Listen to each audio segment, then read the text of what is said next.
हिंदी व्याकरण की कक्षा के अंतर्गत आप सभी का हार्दिक अभिनंदन।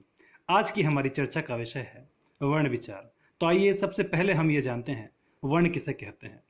जैसा कि हम सभी जानते हैं, भाषा की सबसे छोटी इकाई जिसके और टुकड़े संभव ना हो वह वर्ण कहलाता है।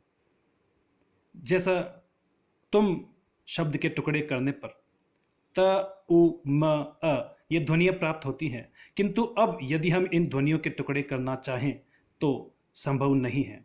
इसीलिए ये ध्वनियां वर्ण कहलाती हैं। अतः वर्ण की परिभाषा हुई भाषा की छोटी से छोटी ध्वनि जिसके और टुकड़े नहीं किए जा सकते, वर्ण कहलाती है।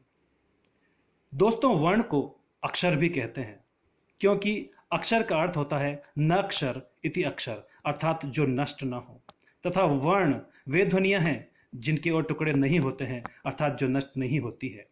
इसी प्रकार हम ईश्वर को भी अक्षर कहते हैं, क्योंकि ईश्वर भी नष्ट नहीं होता है। वर्णों के व्यवस्थित समुदाय को वर्णमाला कहते हैं। हिंदी वर्णमाला में कुल 52 वर्ण हैं। इन्हें स्वर, व्यंजन तथा अयोगवाह विभाग के अंतर्गत विभाजित किया गया है। स्वर 11 होते हैं। इसी प्रकार 2 अयोगवाह तथा व्यंजन 37 और 2 ड ढ मिलाकर कुल 39। इस प्रकार कुल 52 वर्ण होते हैं। ड और ढ ध्वनियां, इनका प्रयोग वाक्य के मध्य में अथवा अंत में किया जाता है, अर्थात इनसे किसी भी शब्द का प्रारंभ नहीं होता है।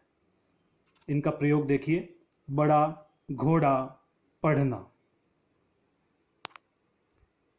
आइए दोस्तों, अब हम वर्ण के भेद के विषय में जानते हैं।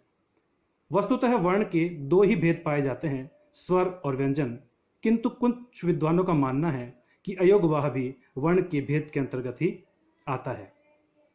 स्वर संख्या में 11 होते हैं तथा स्वर की यह विशेषता होती है कि ये वे वर्ण हैं जिन्हें बोलने के लिए अन्य वर्णों की सहायता की आवश्यकता नहीं होती है।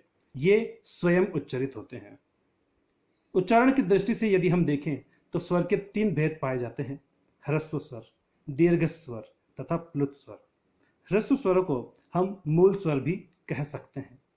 ये हैं अ, ई, उ, री। जैसा कि हमने देखा, इनके उच्चारण में अधिक समय नहीं लगता, अपितु एक मात्रा का ही समय लगता है। दीर्घ स्वर उच्चारण करते समय मूल स्वरों से दुगुना समय लगता है। जैसे देखिए, आ, ई, उ, ए, ऐ, ओ, औ।